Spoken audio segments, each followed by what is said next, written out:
Hello, everyone. Oh my goodness, it's 7 p.m.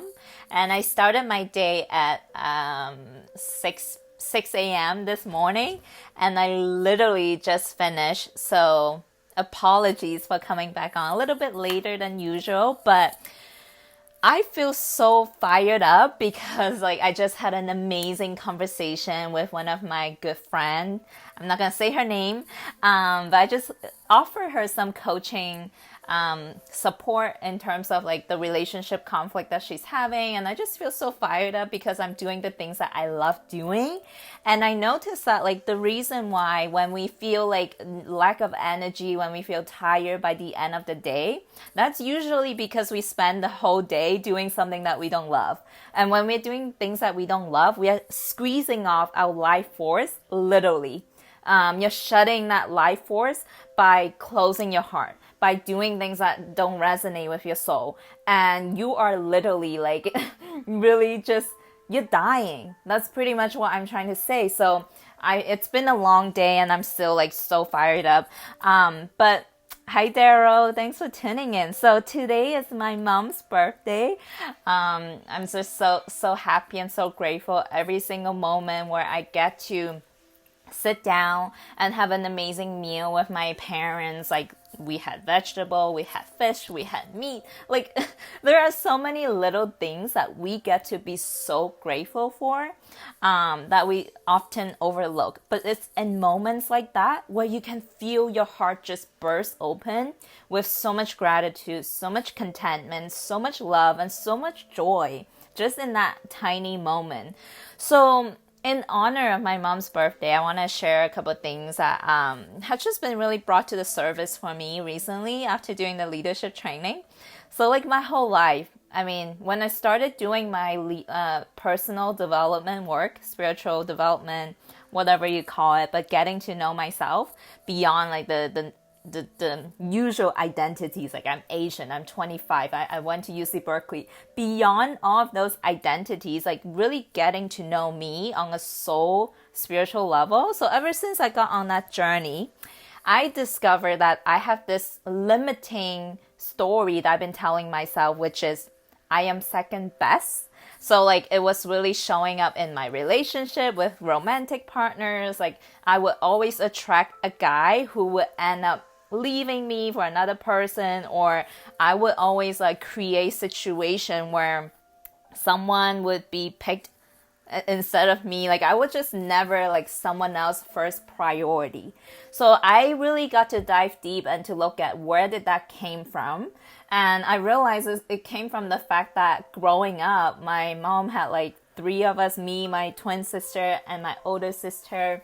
And she would pretty much raise all three of us by ourselves. So she had to actually give me, pay my auntie to raise me up until I was 2 or 3 or even 5. I don't remember exactly the age. So from a very early age on, I pretty much, as a little baby, you didn't know what's going on, right? I wouldn't understand that my mom couldn't take care of me, so she needed someone to support her. I didn't understand any of that. But so little baby Miko picked up this story to feel like I wasn't good enough, I wasn't loved. My mom has to give me away to let someone else take care of me. So that was the story that's been built into my subconscious mind, that I was just never good enough. I was always second best. So that just, and then these past 3 days when the last week when I spent the 3 days in the leadership training, I discovered a couple more limiting stories I was telling myself. And it all really stems from childhood. And you guys can all relate to this. Our parents didn't intentionally do things to hurt us, but they also picked up their wounds from their parents, and then their parents, picked up wounds from their grandparents, whatever it is. Basically, it's generational emotional baggages that have been passed down, unless your parents, or unless you have done the work to unravel and to release yourself from all of those inner mental emotional bondages. right? Unless someone consciously decide to do that and be like, I'm no longer going to let these programmings run my life. It's going to continue to pass on to your kids, to your grandkids, and someone has to break the chain. Someone has to break the chain. So I'm sharing all of these with you guys is because I get to be 100% responsible for everything that I went through growing up. And I say this from a higher spiritual perspective. I chose to have my parents. I chose to have experiences where I was put to feel like I was second best or I was not good enough. I chose to have those experiences.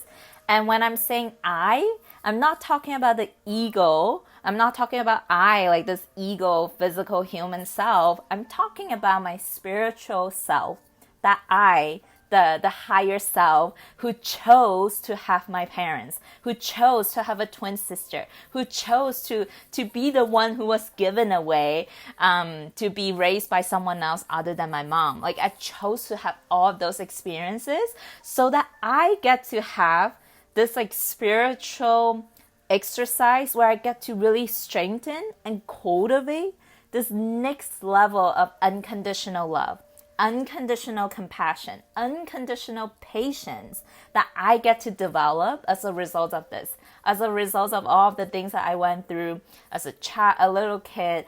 I get to really build this mental resiliency to break through my limitations, to own my power, to develop this like inner confidence, this inner power where I am going to, how do I say it? I'm gonna basically transcend all of these like lack of self-esteem, lack of self-worth, all of those conversations. I chose to have those experiences so that I can build the muscles, the emotional muscles, the mental muscles that I need to have this like, I'm like stretching my heart to really hold space for not only myself, like the little 3-year-old Miko that was hurting, but because I have this this bigger heart to be there for me, I can also be there for others. Like, because I build up the muscle, like I build up the muscle to be there for myself. I healed myself, and now I can support someone else to do the healing, to be there for them, right? So really, just by shifting this conversation, just by shifting like how you are 100% responsible for having your parents, for choosing your parents, and choosing everything that you went through growing up in your childhood. And again, that I is not the ego self, it's the higher self, right? So just by having that conversation alone, like, you get to look at everything from a different perspective, and you become so empowered to know and so grateful. Like, first of all, I'm just so grateful for everything that I get to experience growing up. I'm just so grateful for my mom, so grateful for my dad, for everything that they have done to, and then like, and this is so powerful because like, unless we change our lens through which we look outside with, everything that we see, it's like we're constantly gathering data or gathering evidence to support what we believe in. So like my whole life, my attention, my awareness was only landing on things that would support what I believed in, which was BS, which was absolutely bogus, right? Like the whole story of I am second best, because that was the story that I was believing in. My awareness and my attention could only look at the things that supported that belief, that supported that story. So like, someone may have said something which is 100% neutral. My filter lens is gonna see that experience as someone rejecting me or as someone not approving me. Are you guys hearing what I'm saying? Like, every experience that we experience, it's being filtered by our past, by the memories of the past, and it is up to us. It is up to us to change the lenses through which we look outside with. So so I encourage you guys to think about this in your own life and really think about how, like, growing up, what are some of the experiences that you know in your heart has created the personality that you have today, the way that you show up, the way that you think about people. What was that incident that created who you are today? And can you be 100% responsible for choosing that experience? And what is the blessing that came out of that? Really entertaining this idea, really play with it, and you might just get to see things from a totally different perspective. And it's powerful. That's how you change your life. So that's all I want to share with you guys today. Daryl, the I is the higher self. Yeah, absolutely. So I'm going to go work out now. It's been a long day. I need to work out and just kind of, I've been kind of slacking. So I'm going to go do that. And then I'll see you guys tomorrow morning for Rise and Shine with Miko. So have a good night.